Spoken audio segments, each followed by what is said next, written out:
তোলাবাজি থেকে সন্ত্রাস জালে একের পর এক তৃণমূল নেতা সঙ্গী সহ বর্ধমানে তৃণমূল কাউন্সিলর গ্রেফতার। 6 জায়গার ছবি আপনাদের সামনে আমরা তুলে ধরছি। বর্ধমানের ঘটনা যেখানে তোলাবাজির অভিযোগ রয়েছে, কোচবিহারের ঘটনা যেখানে ব্লক তৃণমূল সভাপতিকে গ্রেফতার করা হয়েছে, সেই কোচবিহারেই মাথাভাঙার তৃণমূল কাউন্সিলরকে গ্রেফতার করা হয়েছে।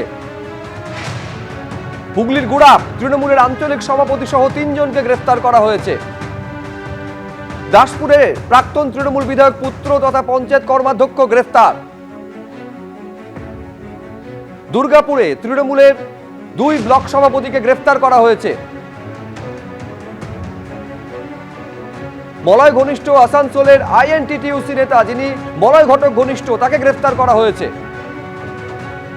ফেরার বিষ্ণুপুরে তৃণমূল বিধায়ক দিলীপ মণ্ডলের ছেলে, তাকেও গ্রেফতার করা হয়েছে। হুমকি তোলাবাজির অভিযোগে তৃণমূল কাউন্সিলরকে গ্রেফতার করা হয়েছে। বর্ধমান পুরসভার ঘটনা যেখানে তৃণমূল কাউন্সিলর শাহাবুদ্দিন খান, তাকে গ্রেফতার করেছে পুলিশ।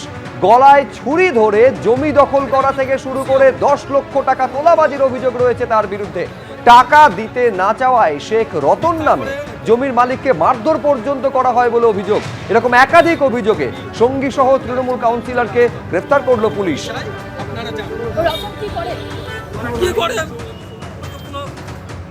আমার কোনো 2021 সালের আগে থেকে আমার নামে কোনো অভিযোগ নেই।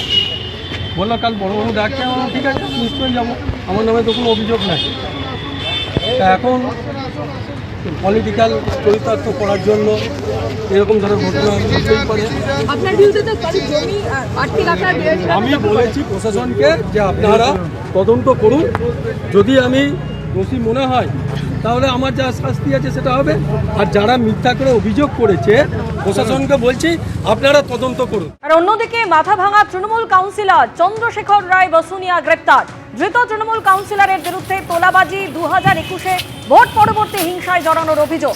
নতুন সরকারের কাছ থেকে উপহার পেলাম আদালতে প্রতিক্রিয়া চন্দ্রশেখর রায় বসুনিয়ার।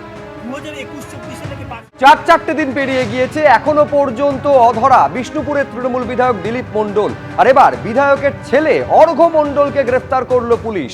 বিধায়কের ছেলের কাছ থেকে মিলেছে আগ্নেয়াস্ত্র, পাওয়া গেছে 4 রাউন্ড কার্তুজ, বাজেয়াপ্ত করা হয়েছে একটি গাড়িও। ডায়মন্ড হারবার এবং রাজ্য পুলিশের স্পেশাল টাস্ক ফোর্সের অভিযানে পাকড়াও বিধায়ক পুত্র। দিলীপ মণ্ডলের ছেলে অর্ঘ্য মণ্ডল সহ মোট 5 জনকে গ্রেফতার করা হয়েছে।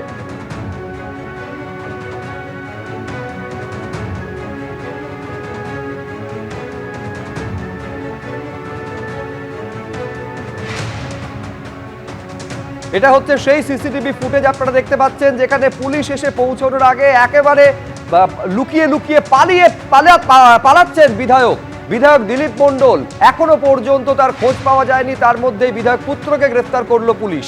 তোলাবাজির অভিযোগে পুলিশের জালে মলয় ঘটক ঘনিষ্ঠ আসানসোলের আইএনটিটিইউসি নেতা, তৃণমূলের শ্রমিক সংগঠনের নেতা রাজু আলুবালিয়া গ্রেপ্তার। গতকাল বিকেলে তৃণমূলের শ্রমিক সংগঠনের নেতাকে গ্রেপ্তার করেছে আসানসোল দক্ষিণ থানা। ধৃতের বিরুদ্ধে 2021-এর ভোট পরবর্তী হিংসা সহ বহু অভিযোগ রয়েছে। এবার পশ্চিম মেদিনীপুরের ছবি আপনাদের সামনে রেখেছি, যেখানে দুর্নীতি ও তোলাবাজির অভিযোগে গ্রেফতার করা হয়েছে দাসপুরের প্রাক্তন তৃণমূল বিধায়কের ছেলেকে। দাসপুর 1 নম্বর পঞ্চায়েত সমিতির কর্মাধ্যক্ষ কুমারেশ ভূঁইয়া, তাকে গ্রেফতার করেছে পুলিশ। কুমারেশ ভূঁইয়া প্রাক্তন বিধায়ক মমতা ভূঁইয়ার ছেলে। গ্রেফতারির পর তাকে লক্ষ্য করে চোর স্লোগান দিলেন স্থানীয়রা।